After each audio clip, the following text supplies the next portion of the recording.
capítulo 8. Mateo capítulo 8. No se le tiene que olvidar. Mateo es el que estaba recaudando impuestos cuando Jesús se lo encontró y le dijo: sígueme. Y lo dejó todo y lo siguió. Ese se llama Mateo. En otra parte también se llama, le dicen Leví. Muy bien. Cuando descendió Jesús del monte, mucha gente lo seguía. Se le acercó un leproso, se postró ante él y le dijo: Señor, si quieres, puedes limpiarme. Jesús extendió la mano, lo tocó y le dijo: quiero, sé limpio. Al instante su lepra desapareció. Entonces Jesús le dijo: mira, no se lo digas a nadie, muéstrate al sacerdote, presenta la ofrenda que Moisés ordenó para testimonio a ellos. Luego, cuando Jesús entró en Capernaum, se le acercó un centurión y le rogaba diciendo: Señor, mi criado está postrado en casa, paralítico, gravemente atormentado. Jesús le dijo: yo voy a ir para sanarlo. El centurión le dice: Señor, no soy digno de que entres a mi casa, solamente di la palabra y mi criado sanará. Pues yo también soy una persona bajo autoridad, tengo soldados a mis órdenes. Le digo a este que vaya y va, y al otro que venga y viene, y a mi siervo le digo que haga algo y lo hace. Cuando Jesús escuchó esto, se maravilló y le dijo a los que lo seguían: en verdad les digo que ni siquiera en Israel he hallado tanta fe. Y les digo que vendrán muchos del oriente y del occidente y se sentarán junto a Abraham, Isaac y Jacob en el reino de los cielos, pero los hijos del reino serán echados a las tinieblas de afuera, donde será el lloro y el crujir de dientes. Entonces Jesús le dice al centurión: vete, y como creíste, te sea hecho. Y su criado quedó sano en aquella misma hora. Jesús también fue a la casa de Pedro y vio que la suegra de él estaba postrada en cama con fiebre. Entonces Jesús tocó su mano, la fiebre la dejó, ella se levantó y les servía. Cuando cayó la noche, le llevaron muchos endemoniados y con la palabra echó fuera a los demonios y sanó a los enfermos, para que se cumpliera lo dicho por el profeta Isaías: él mismo tomó nuestras enfermedades y llevó nuestras dolencias. Viéndose Jesús rodeado de mucha gente, dio orden de ir al otro lado, y se le acercó un escriba y le dijo: maestro, yo te voy a seguir a donde quiera que vayas. Jesús le dice: sabes, las zorras tienen guaridas, las aves del cielo tienen nidos, pero el Hijo del Hombre no tiene dónde recostar su cabeza. Otro de sus discípulos le dijo: Señor, permíteme que vaya primero y entierre a mi padre. Jesús le dijo: sígueme, deja que los muertos entierren a sus muertos. Entró en la barca y sus discípulos lo siguieron, y se levantó en el mar una tempestad tan grande que las olas cubrían la barca, pero él dormía. Se acercaron sus discípulos y lo despertaron y le dijeron: Señor, sálvanos, que perecemos. Y él les dijo: ¿por qué temen, hombres de poca fe? Entonces, levantándose, reprendió a los vientos y al mar, y sobrevino una gran calma. Los hombres, maravillados, decían: ¿qué hombre es este, que aún los vientos y el mar lo obedecen? Cuando llegó a la otra orilla, a la tierra de los Gadarenos, vinieron a su encuentro dos endemoniados que salían de los sepulcros, feroces en gran manera, tanto que nadie podía pasar por ese camino, y clamaron diciendo: ¿qué tienes con nosotros, Jesús, Hijo de Dios? ¿Has venido acá para atormentarnos antes de tiempo? Ahí estaban paciendo lejos de ellos un hato de muchos cerdos, y los demonios le rogaron diciendo: si nos vas a echar fuera, permítenos ir a aquel hato de cerdos. Y él les dijo: pues vayan. Ellos salieron y se fueron a aquel hato de cerdos, y entonces todo ese grupo de cerdos se lanzó al mar por un despeñadero y murieron ahogados. Los que los apacentaban huyeron, llegaron a la ciudad, le contaron, ahí contaron todas las cosas y lo que había pasado con los endemoniados, y toda la ciudad salió al encuentro de Jesús, y cuando lo vieron, le rogaron que se fuera de su territorio. Siéntense, por favor.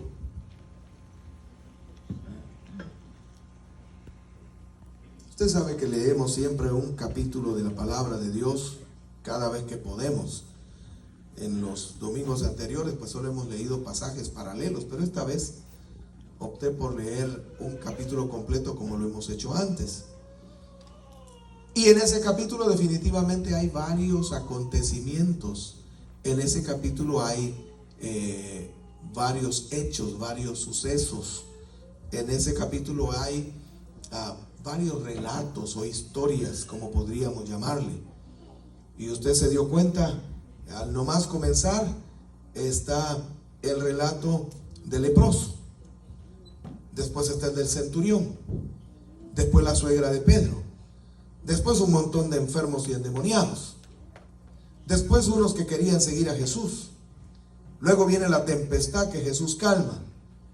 Y finalmente los endemoniados, en otro pasaje dice que era uno, en este caso dice que eran dos, que fueron liberados por el Señor. O sea, el capítulo 8 del libro de Mateo tiene varios asuntos, varios acontecimientos que definitivamente tienen mensaje para nosotros.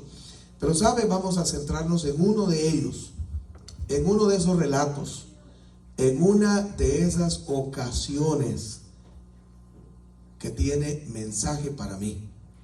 Primero le voy a decir el mensaje que ese pasaje tiene para mí. Y luego, pues, si usted quiere y lo agarra, lo toma y lo recibe como un mensaje también para usted. Y vamos a centrarnos en el relato que tiene que ver con un militar de aquel entonces, un militar que tenía a su cargo un grupo de soldados, aproximadamente 100. No tiene que ser 100 exactamente, pero por ahí estaba el número, y se le llamaba o se le conocía como el centurión o un centurión, porque habían montones de centuriones, es decir, montones que tenían aproximadamente 100 soldados bajo su mando, bajo su autoridad. Así que vamos a tomar el relato que tiene que ver con ese militar. Y ese militar tuvo que salir al encuentro, tuvo que proponerse buscar a Jesús. Desde la comodidad de su casa o desde su sitio de trabajo, desde el lugar asignado donde él tenía que estar en su trabajo, él decidió salir e ir en busca de Jesús. Tuvo que tomar esa decisión. Sin duda había escuchado hablar de Jesús. Sin duda ya tenía alguna información acerca de Jesús. Pero, dadas las circunstancias, la información no era suficiente. Lo que le hubieran contado a él no era suficiente. El conocimiento que él tuviera de Jesús por lo que otros le contaron no era suficiente. En este caso, él tenía que ir directamente con Jesús. Fíjese que hay otra ocasión en donde alguien envió mensajeros, pero en esta ocasión decidió ir personalmente. Así que encontramos una, ¿cómo diríamos esto? Una experiencia bien interesante. Encontramos una imagen bien interesante. Encontramos una relación bien interesante. Pienso que usted sabe que en el tiempo de Jesús, el pueblo judío, el pueblo hebreo, llamémosle así, estaba bajo ocupación de los romanos. Así es como se le llama. ¿Por qué? Porque pues ya no existía ni el rey Saúl, ni el rey David, ni el rey Salomón, ni ninguno de los otros reyes. Ciertamente en el tiempo de Jesús habían unos que se les llamaba reyes, como el rey Herodes, por ejemplo, pero en la realidad no eran reyes. Eran nada más como encargados del grupo, como casi que decorativos, porque los que de verdad mandaban, los que de verdad tenían la autoridad en el área y en el pueblo, en los otros pueblos, pero estamos hablando del pueblo hebreo, de los judíos, eran los romanos. Si usted se recuerda cuando Jesús iba a ser crucificado, tuvieron que ir con el representante de los romanos que estaba en la ciudad de Jerusalén, que se llamaba Pilato, para poder decir que se iba a matar a Jesús. Porque dijeron, no, nosotros no tenemos esa autoridad, no podemos ejecutar a nadie, tienes que ser tú, le dijeron a Pilato. ¿Por qué? Porque en la esencia, en el fondo, los judíos estaban bajo dominio de los romanos.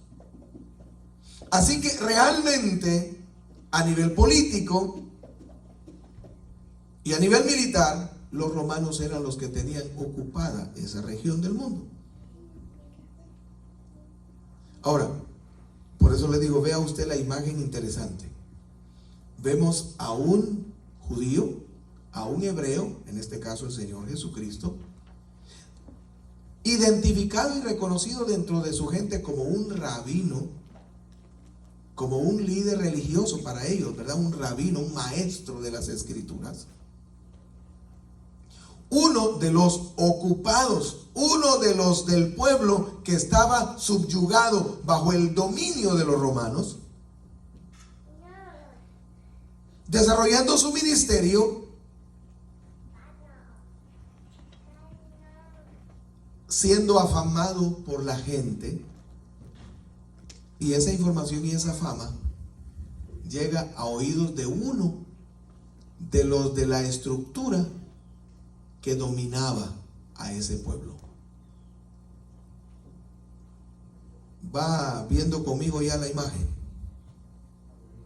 Un representante del grupo del pueblo dominado, los judíos, y un representante del pueblo dominador, el que mandaba realmente ahí. Regularmente, cuando un representante del pueblo dominador se dirigía a un dominado, lo hacía con prepotencia, lo hacía como quien dice, bueno, haz esto, hey, no, eso no, aquí es, porque ellos tenían el poder, ellos tenían la autoridad. ¿Y qué tenían que hacer los del pueblo ocupado? Pues hacer caso, porque pues ni modo. Sea como sea, habían aceptado vivir así en lugar de ser exterminados, porque si no, la maquinaria romana hubiera pasado y los hubiera exterminado a todos, pero decidieron vivir tranquilos bajo la autoridad de los romanos. Pero fíjense entonces, ahora viene uno de la estructura de los dominadores. ¿Cómo se le llamaba a él? Por el cargo que tenía, por los soldados que tenía bajo su autoridad. Un centurión. Y viene a Jesús.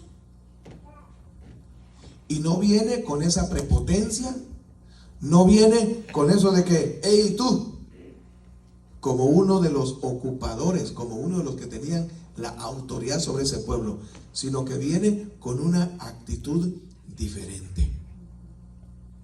Dice que vino para rogarle.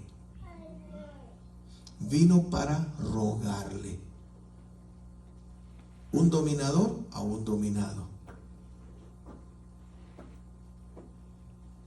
Uno que tenía autoridad a uno que estaba bajo autoridad. Viene a rogarle. En otros casos la persona hasta se arrodilla, en este caso no dice nada, solamente dice que se acercó a Jesús para rogarle. ¿Y cuál era el motivo de su ruego? ¿Cuál era el motivo de que él haya tomado esa decisión? Y si dice que era un centurión, lo identifica el Evangelio de Mateo, porque de seguro iba con su uniforme, iba con su ropa de militar.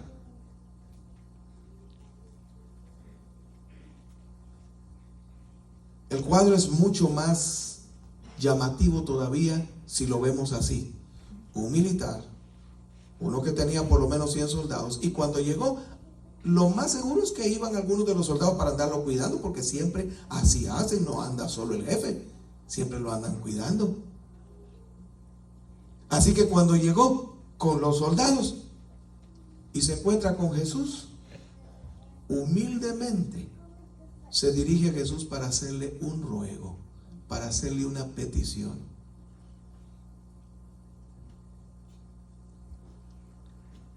Es interesante, no puedo detenerme mucho pensando o analizando un poco más la personalidad del centurión. Solamente quiero decirle que la razón por la que él tomó la decisión es porque en su casa,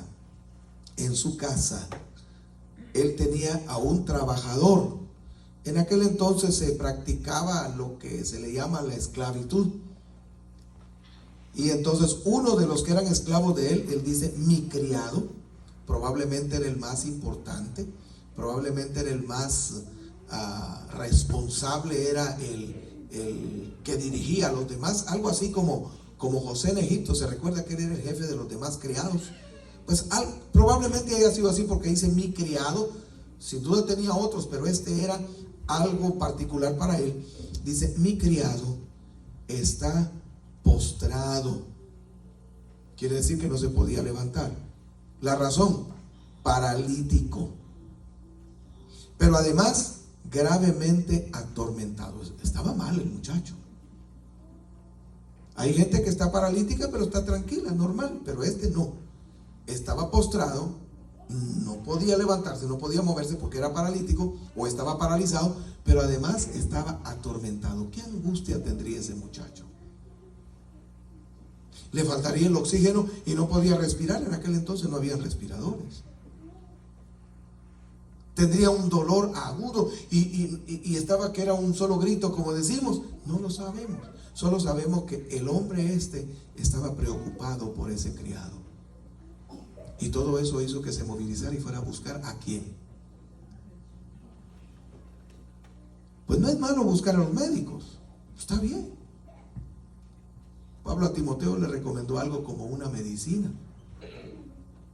Le dijo, por causa de tus frecuentes enfermedades, toma un poco de vino. Pero estamos hablando de medicina, no estamos hablando de tomar licor, ¿verdad? No es malo los médicos, pero en este caso este hombre, quién sabe si no ya había buscado médicos, como la mujer del flujo de sangre que había gastado todo en médicos si no había recibido sanidad. No es malo, pero este hombre por alguna razón decidió buscar directamente a Jesús. Y cuando llegó a Jesús, lo hizo en la actitud correcta. Lo hizo de manera humilde, sin importar su posición, ni su uniforme, ni la condición diferente de ambos. Humildemente rogó a Jesús y le explicó: tengo un criado en mi casa, está postrado, paralítico, gravemente atormentado. ¿Sabe? Parece ser que ahí hubo un lenguaje corporal, porque eso es el lenguaje de palabras, ¿verdad? Tengo un criado en casa, postrado, paralítico, gravemente atormentado. Pero parece ser que el lenguaje corporal del centurión le transmitió al Señor el mensaje que el Señor le dice: no hay problema, yo voy a tu casa para sanarlo. O probablemente no se registra lo demás, porque dice que le rogaba. Probablemente no se registra que le dijo: podrías ir, podrías atender mi solicitud, por favor. Necesito que sanes a mi criado, para hacerlo más completo el cuadro. No puede ser que le haya dicho: necesito que vayas a mi casa, porque cuando Jesús le dice: yo voy a ir a tu casa y voy a sanar a tu criado, usted se dio cuenta la respuesta que le da. Y le dice: mira, la verdad que yo no me considero digno de que entres bajo mi casa, bajo mi techo. Así dice textualmente, como que dice: no me considero digno de que entres a mi casa. Yo no puedo imaginarme que haya vivido en una casa que ya se caía y que por eso haya dicho: es que me da vergüenza que entres a mi casa. No creo. No creo que haya sido que de repente estaba toda desordenada y sucia. No Porque hay diferentes razones por las que en algún momento, pues, alguien no quiera que otra persona llegue a su casa. Diferentes motivos. Pero este hombre tenía un motivo muy particular que hizo que Jesús se maravillara. Así dice la Escritura. Hizo que Jesús se maravillara, se asombrara.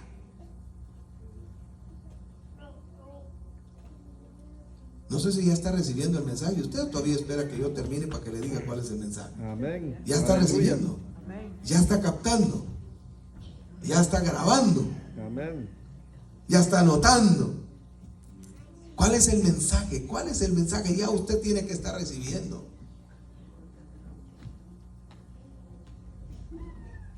Cuando Jesús le ofrece ir a su casa, ¿quién no quería que Jesús fuera a la casa? ¿Quién no? ¿Ah? Todo el mundo hubiera querido que Jesús fuera a su casa. Menos aquellos bandidos que aparecen al final del capítulo 8, ¿verdad? Que ni siquiera quisieron que entrara a su ciudad. Le dijeron, hey, vete mejor. Qué terrible, eso será para otro mensaje. Pero, ¿quién no hubiera querido que Jesús fuera a su casa? En este caso, el centurión le dice, ¿sabes qué? No soy digno que entres a mi casa. Sus razones tenía, él solamente lo dice, en otras palabras es, tú eres una persona tan importante, tú eres una persona tan especial,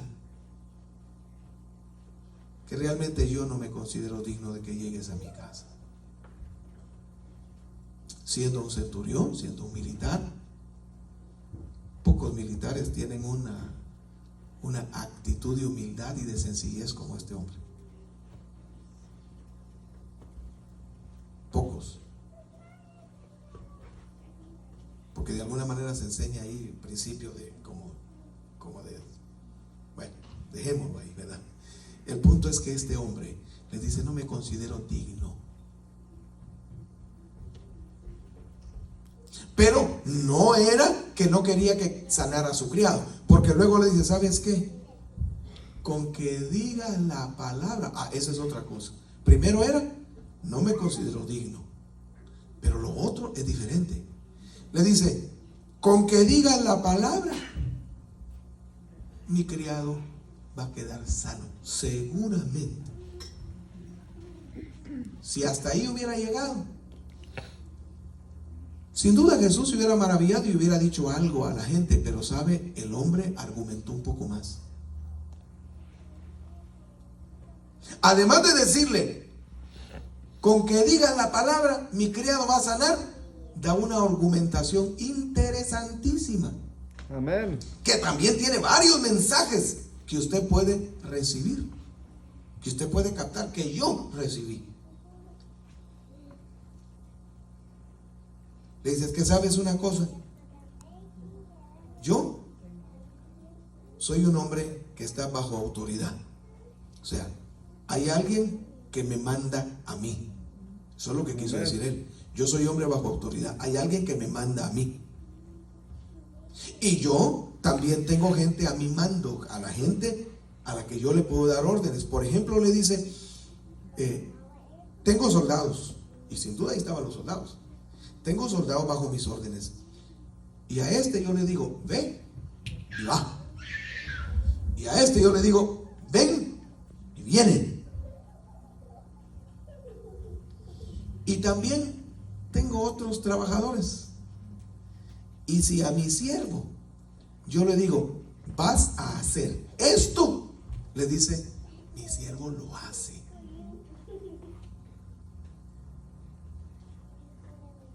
¿Por qué el centurión dio esa explicación? ¿Por qué el centurión hizo esa argumentación?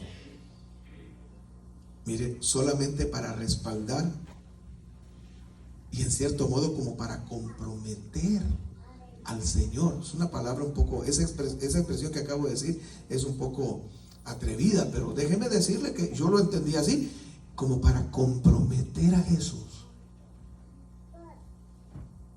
Si tú eres una persona bajo autoridad, tú puedes hacer igual que hago yo, que estoy bajo autoridad. Porque yo, que soy una persona bajo autoridad y tengo personas a mis órdenes, yo les puedo decir, Ven y va, ven y viene, haz esto y lo hace. Tú puedes hacer igual si tú eres una persona bajo autoridad. Y si tú tienes autoridad. Hay quienes han escrito libros solo en base a ese concepto de vivir bajo autoridad y ejercer autoridad. De repente usted ya ha leído alguno o sabe que no se puede ejercer autoridad si no se está bajo autoridad. Amén. Eso de que usted mande a medio mundo y que a usted no lo mande nadie, eso no es normal. Si usted manda a medio mundo y cuando alguien le quiere decir a usted lo que usted tiene que hacer, usted dice, no, a mí nadie me puede decir nada, eso no es correcto, eso no es normal. Es un error. Porque para ejercer autoridad definitivamente hay que estar bajo autoridad. Y el único que escapa de eso es Dios. Pero aún en la divinidad hay un orden. Y usted se recuerda, Jesús fue bien claro cuando dijo: el Padre es mayor que yo, dijo. Y yo digo solo lo que Él me dijo. No hablo de mi propia cuenta. Y el Padre dice que le dio potestad al Hijo. O sea que en otras palabras, en el caso de Jesús sí funciona de que estaba bajo autoridad. Padre, si es posible pase de mí esta copa, pero no sea como yo quiero, sino como tú quieras. Bajo autoridad. En otras palabras, el centurión, le digo otra vez, comprometió a Jesús con algo que definitivamente así es. Jesús está bajo autoridad y ejerce autoridad. ¿Sabe qué es lo único que es triste y lamentable? Que en el caso del militar, él le decía a un soldado, ven, e iba, y al otro soldado, ven, y venía, y le decía a su trabajador, haz esto, y lo hacía. Lamentablemente, en el caso de Jesús, aunque está bajo autoridad, muchas veces le dice a usted, ve, y no va. O me dice a mí, ven, y no voy. O le dice a alguno, haz esto, y no lo hace, tristemente. Pero cuando este hombre le dijo a Jesús, tú puedes solamente decir la palabra y mi criado sanará, y le argumentó esto, Jesús ya no le dijo más en ese momento, solamente se maravilló y se volteó a la gente que iba detrás de él, y le dijo, ¿ya vieron a este señor? ¿Se dan cuenta de este caballero? Y le pudo haber dicho a todos los judíos, sacerdotes, fariseos, escribas, haberle dicho, pero ni aquí en Israel ni entre ustedes se ha hallado una persona con tanta fe. Amén. Y van a venir de otros rincones del mundo, gente no judía, en otras palabras, que se van a sentar a la par de Abraham, de Isaac y de Jacob en el reino de los cielos, y muchos de ustedes van a quedar afuera. ¿Por qué? Por esa falta de fe.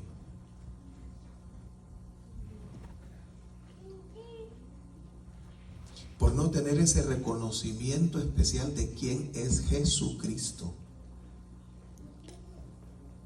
Que Dios tenga misericordia de la mayoría de la gente, de muchísima gente que ha escuchado el mensaje de Jesucristo y lo rechaza. Que Dios tenga misericordia. Porque están cometiendo un gravísimo error, rechazando a Jesucristo. Este hombre, que no era judío, era un centurión romano, reconoció a Jesucristo, se acercó a Jesucristo, identificó la autoridad de Jesucristo, le solicitó un favor y el Señor se lo concedió. ¿Qué fue lo que dijo? Después de que le dijo a la gente que no había visto ni en Israel tanta fe, le dijo a él: ve, y como creíste, te sea hecho. El resultado, su criado quedó sano en aquella misma hora. Amén. Déjeme Aleluya. concluir diciéndole: el mensaje es que la presencia de Jesús tiene que ser buscada Amén. para que podamos recibir de Él lo que necesitamos. Les recuerdo que hay quienes aprovechan la presencia de Jesús y reciben un poco más de lo que piden, porque este hombre recibió algo más de lo que estaba pidiendo. ¿Qué recibió? Lo que pedía era que su criado sanara. ¿Sanó? Sí, sanó, pero además fue puesto como modelo, como ejemplo. Amén. Eso es lo extra que recibió. Hay quienes reciben más de lo que piden.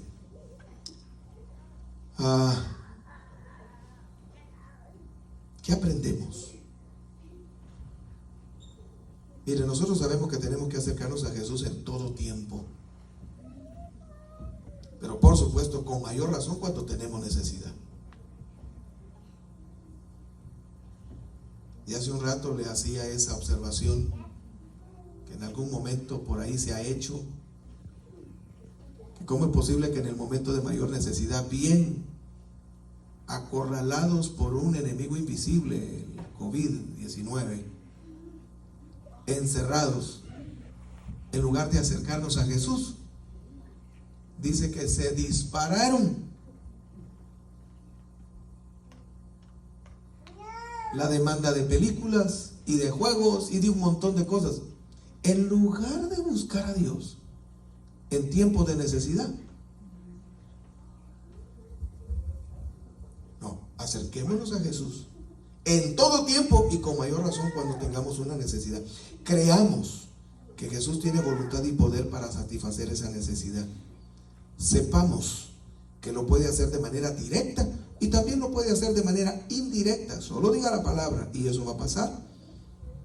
Y como sea, mostrémosle al Señor que creemos en Él.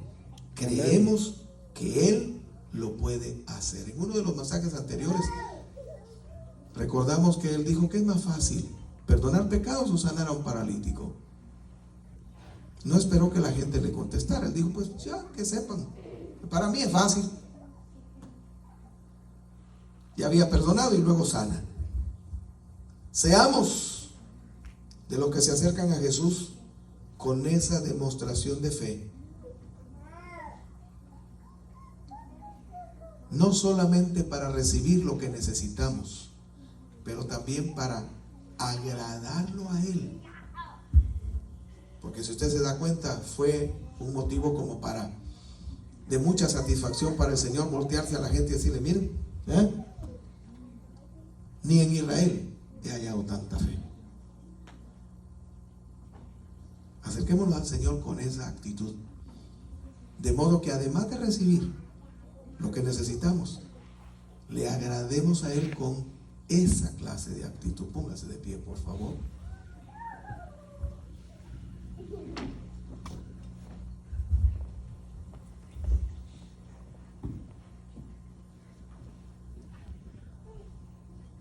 Aleluya.